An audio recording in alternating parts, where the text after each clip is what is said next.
और इस बीच एक बड़ी खबर आ रही है, आपको बता दें। बड़ी खबर यह कि दोपहर 1 बजे तक 30.41% मतदान हुआ है। बड़ी खबर उपचुनाव से जुड़ी हुई। अब तक जो जानकारी आई उसके मुताबिक 1 बजे तक के आंकड़े आए और 1 बजे तक 30.41% मतदान हुआ है। बुलंदशहर में 28.83% वोटिंग, मल्हनी में 30.12% मतदान, नौगांव सादात में 35.70% मतदान, टुंडला में 31%, बांगरमऊ में 33% मतदान हुआ है।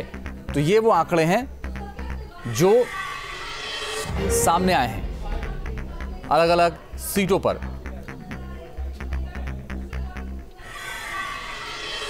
उन्नाव के बांगरमऊ विधानसभा उपचुनाव में वोटिंग के बीच बूचागढ़ा गांव के लोगों ने मतदान का बहिष्कार कर दिया।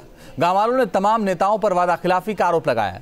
मतदाताओं के बीच पहुंचे सीडीओ राजेश प्रजापति ने उन्हें समझाने की कोशिश की, लेकिन बदहाल सड़क और गांव का विकास न होने से नाराज मतदाताओं ने अधिकारियों को साफ कहा कि वो मतदान नहीं करेंगे। हालांकि काफी समझाने के बाद कुछ लोग वोट देने जरूर पहुंचे।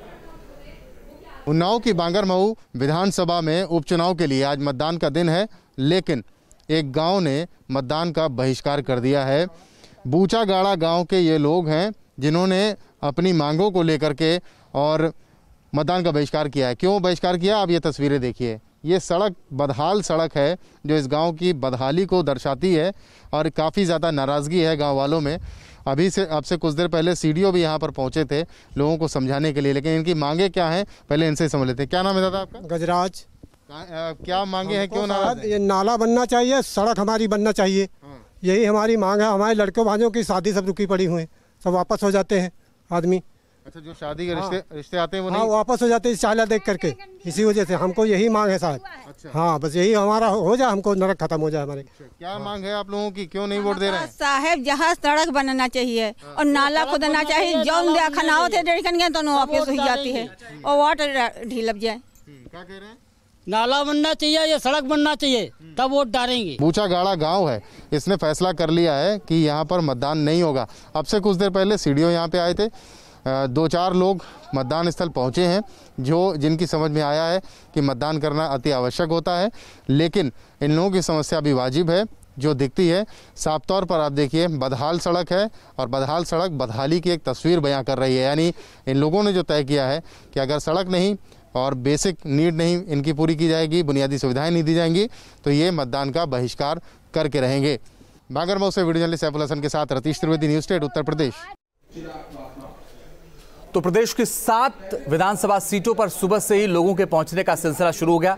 कोरोना काल में भी वोटर जोश में लबरेज नजर आए। प्रदेश की 7 विधानसभा सीटों के लिए सुबह से ही वोट डाले जा रहे हैं। देवरिया में तो लोगों के पहुंचने का सिलसिला तड़के ही शुरू हो गया। कानपुर के घाटमपुर के बूथ संख्या 218 को तो खास अंदाज में सजाया गया। रंगीन गुब्बारे और लड़ियों के बीच भगवान की मूर्ति लगी हुई थी ताकि शुरुआत बेहतर हो सके। कोरोना काल में हो रहे मतदान में एहतियाती कदम भी संतोषजनक नजर आए।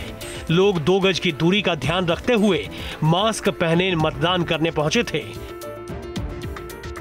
सुबह लगभग हर बूथ पर पोलिंग एजेंट मशीनों की जांच और उसे दुरुस्त करते नजर आए।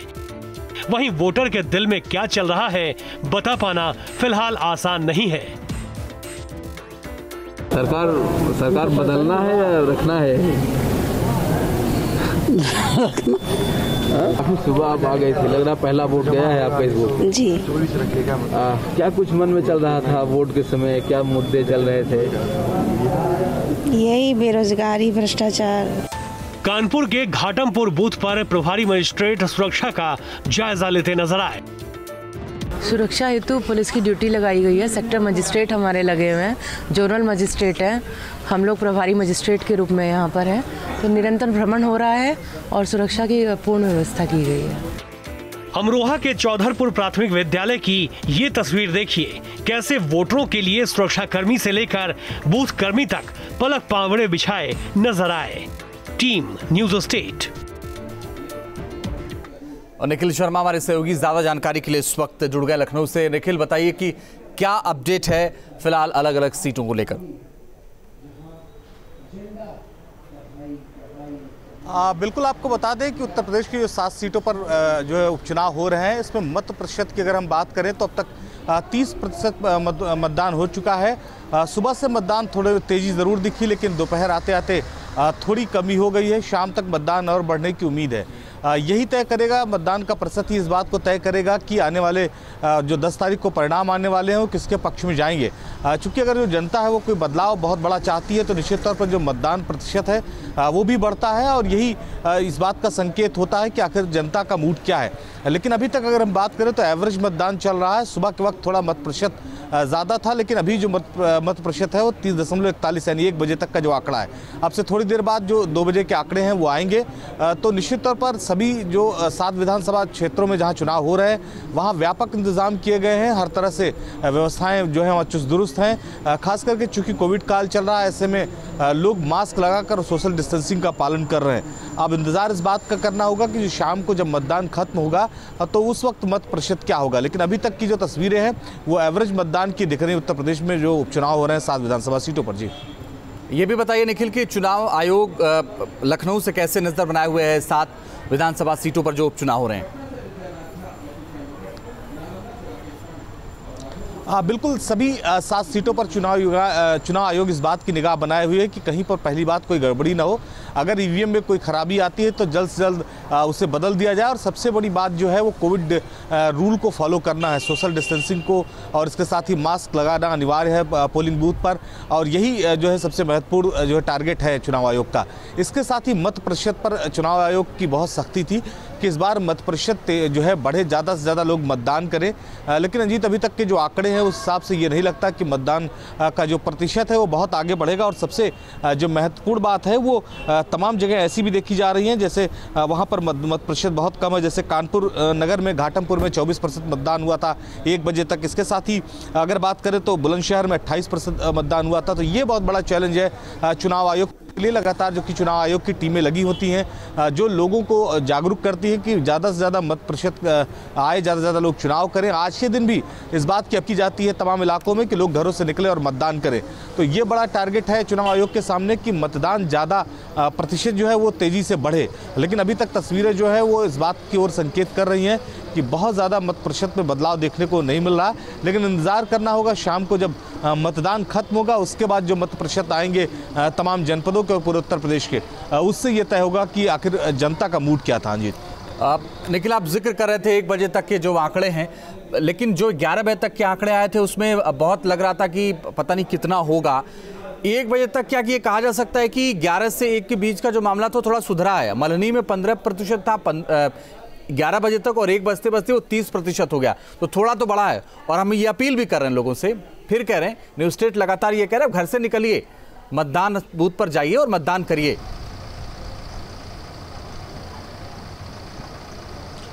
निश्चित तौर पर हम लगातार इस बात की अपील भी कर रहे हैं। चुनाव आयोग भी इस बात का प्रयास कर रहा है कि मत प्रतिशत बढ़े। सुबह के वक्त मत प्रतिशत जो था वो थोड़ी रफ्तार में था, लेकिन जैसे जैसे 11 बजे का समय आया मत एक बार फिर तेज़ी से नीचे गिरा। और 11 बजे के बाद 11 से जो 1 का टाइम है, खास करके लंच टाइम होता है, तो इस दौरान लोग जो ऑफिसों में हैं, चूँकि तमाम ऐसे विधानसभा क्षेत्र है जिसमें आसपास के लोग दूसरी विधानसभा में काम करते हैं या उनका व्यवसाय है, तो वहाँ से आकर मतदान करते हैं। तो उसकी वजह से मत प्रतिशत थोड़ा बढ़ा है। लेकिन शाम का जो वक्त होता है सबसे ज़्यादा मत प्रतिशत उसी में देखने को मिलता है। तो अभी थोड़ा इंतजार करना होगा। लेकिन जो मत प्रतिशत अभी तक एवरेज आ रहा है वो इस बात का संकेत कर रहा है कि कोई बहुत बड़ा बदलाव देखने को नहीं मिला है मत प्रतिशत के जो आंकड़े थे। जैसा मैंने बताया कि चुनाव आयोग लगातार अभी भी प्रयास इस बात का कर रहा है कि मत प्रतिशत बढ़े। कई इलाकों से इस तरह की भी खबरें आई कि वहाँ लोगों ने चुनाव का बहिष्कार किया है, वो नहीं चाहते मतदान करना क्योंकि उनके इलाके का विकास नहीं हुआ। तो वहाँ भी जो तमाम चुनाव आयोग के अधिकारी हैं वो उनको समझाने में लगे हुए हैं कि अनिवार्य है मतदान करना, चाहे वो किसी प्रत्याशी को चुने या चाहे ना चुने, उनके पास इस बात का भी अधिकार है। तो इस तरह से अगर प्रयास रहेगा तो मत प्रतिशत जो एवरेज है वो लगभग उम्मीद है कि शाम तक आएगा। लेकिन अभी भी बहुत सारे इलाकों में जो मतदान की रफ्तार है वो बेहद धीमी है और इस बात का अंदाज़ा लगाया जा रहा है शाम तक धीरे धीरे ये मत प्रतिशत बढ़ेगा। जीत चलिए बने रहिए, हम लौट रहे हैं आपके पास। निखिल, अमरोहा में एसपी प्रत्याशी जावेद आब्दी ने बीजेपी उम्मीदवार के आरोपों पर पलटवार किया। साथ ही उन्होंने उपचुनाव में जीत का दावा किया। जावेद आब्दी से बात की न्यूज़ स्टेट संवाददाता अभिषेक शर्मा ने। संगीता चौहान आप पे आरोप लगा रही हैं कि खुद आप और आपके कार्यकर्ता कई जगह बूथ कैप्चरिंग कर रहे हैं। मैंने अभी थोड़ी देर पहले उनसे सवाल किया, यहीं रजबपुर में मुझे मिली थी, तो मैंने कहा आपकी सरकार है, फिर कैसे हो पा रहा? तो कह रही सपा अपने गुंडों के बल पर ये पूरी बूथ कैप्चरिंग हो रही है। क्या कहना है? कम से कम उस ऐसा है कि आरोप लगाने से पहले मैडम को मैं बड़ा रेस्पेक्ट करता हूं उनका। आरोप लगाने से पहले वो बूथ कैप्चरिंग जहां हुई है उस बूथ का नंबर बताइए, किसने कैप्चरिंग की है, उसका तथ्य तो दीजिए। या ऐसी हवाई बातों में हवाई गोलों से कभी भी इमारतें नहीं गिरा सकती। ऐसा 2017 से या 2014 से कई इलेक्शन हुए हैं जिसमें सपा को करारी हार मिली है, चाहे लोकसभा हो चाहे विधानसभा हो उपचुनाव, सेमीफाइनल फाइनल 2022 में। क्या लगता है अखिलेश यादव के प्रति वो जनता में विश्वास लौट रहा है? हमारा वोटर जो है वो लाठी डंडे खाने के बाद भी, प्रताड़ित करने के बाद भी, धौंस और धमकियां देने के बाद भी लाइन में धूप और धूल की परवाह किए बगैर अंतर कितना रहेगा आपके हिसाब से? तो ये लग रहा है कि आप जीते हुए मान रहे हैं अपने आप। आप जैसे राजनीतिक पंडित ही कहता हूँ, वो ही बता रहे हैं मुझे कि कम से कम 50,000 से जीत हो रही है। वीडियो जर्नलिस्ट नवीन पाल के साथ अभिषेक शर्मा, न्यूज स्टेट, अमरोहा। निखिल हमारे सहयोगी लगातार लखनऊ से बने हुए। निखिल, ये आरोप प्रत्यारोप का दौर भी चल रहा है, लेकिन इस बीच ये बात सही है कि चुनाव को लेकर के पार्टियां सक्रिय हैं और अपने अपने जीत के दावे कर रही हैं और वो दिख रहा है। लेकिन क्या ये आरोप प्रत्यारोप उस दिन भी चलता रहेगा, उस दिन तक जिस दिन तक नतीजे आएंगे? बिल्कुल निश्चित तौर पर ये आरोप प्रत्यारोप का दौर उस दिन भी तक चलता रहता है जिस दिन नतीजे आ जाते हैं। चाहे वो सत्ता पक्ष के लोग हों चाहे विपक्ष के लोग हों, दूसरे पर आरोप लगाते हैं। इस पूरे उपचुनाव की अगर हम बात करें तो आप देखिए सभी दलों ने अपनी पूरी ताकत झोंक दी। खास करके भारतीय जनता पार्टी ने बहुत मेहनत की इस चुनाव को लेकर, चूंकि उसके सामने करो या मरो की स्थिति थी। अगर उसकी सीटें कम होती, चूंकि उसकी 7 में से 6 सीटें थी इन उपचुनाव में जिन सीटों पर चुनाव हो रहा है, तो अगर इससे कम होती है तो ये भारतीय जनता पार्टी को बड़ा झटका होगा। यही वजह है कि पार्टी ने पूरी मेहनत की है चुनाव में और निश्चित तौर पर वो इस बात को लेकर आश्वस्त भी है कि आंकड़े उसके फेवर में ही होंगे। तो वही विपक्ष ने भी बहुत मेहनत की, हालांकि बहुत सारे बड़े नेता जो शीर्ष थे वो चुनाव प्रचार में नहीं निकले, खास करके समाजवादी पार्टी के मुखिया अखिलेश यादव हैं। तो अब जो आज की अगर हम बात करें तो तमाम जगह इस तरह की शिकायतें मिल रही हैं। बूथ कैप्चरिंग हो रही है, पोलिंग बूथ खराब है, पोलिंग बूथ में जो मशीनें हैं वो खराब है, ईवीएम मशीनों की रफ्तार कम है, ऐसी तमाम शिकायतें आ रही हैं। पर चुनाव आयोग इसको लेकर गंभीर है बेहद और लगातार जो भी शिकायत मिल रही है उसको लेकर मौके पर वो अपने अधिकारियों को भेज रहा है और उसकी जांच हो रही है। लेकिन सवाल ये है कि आखिर जो चुनावी परिणाम है वो किसकी तरफ जाते हुए दिखेंगे। तो जिस तरह से मत प्रतिशत है उसमें बहुत साफ संकेत अभी नहीं मिल रहे हैं अंजीत, लेकिन ये जरूर है कि जो मतदाता है वो तमाम चीज़ों को देखकर ही मतदान करता है और जहां मतदान को ये लगता है प्रत्याशी को उसके फेवर में मतदान नहीं हो रहा तो वहां इस तरह की शिकायतें भी देखने को मिलती हैं। और ये शिकायतें उस दिन तक चलती हैं जिस दिन मतों का परिणाम आ जाता है, आखिर कौन प्रत्याशी जीता कौन हारा ये तय हो जाता है। तो 10 तारीख तक का इंतजार करिए और भी बहुत सारे सवाल खड़े होंगे, आरोप प्रत्यारोप का दौर चलेगा। लेकिन ये बात ज़रूर है कि जिसे जनता चुनेगी वही जो है वो वही आगे विजय हासिल करेगा, वही जीत हासिल करेगा, वही विधानसभा में जाएगा। जी चलिए, आप नजर बनाए रखिएगा निखिल।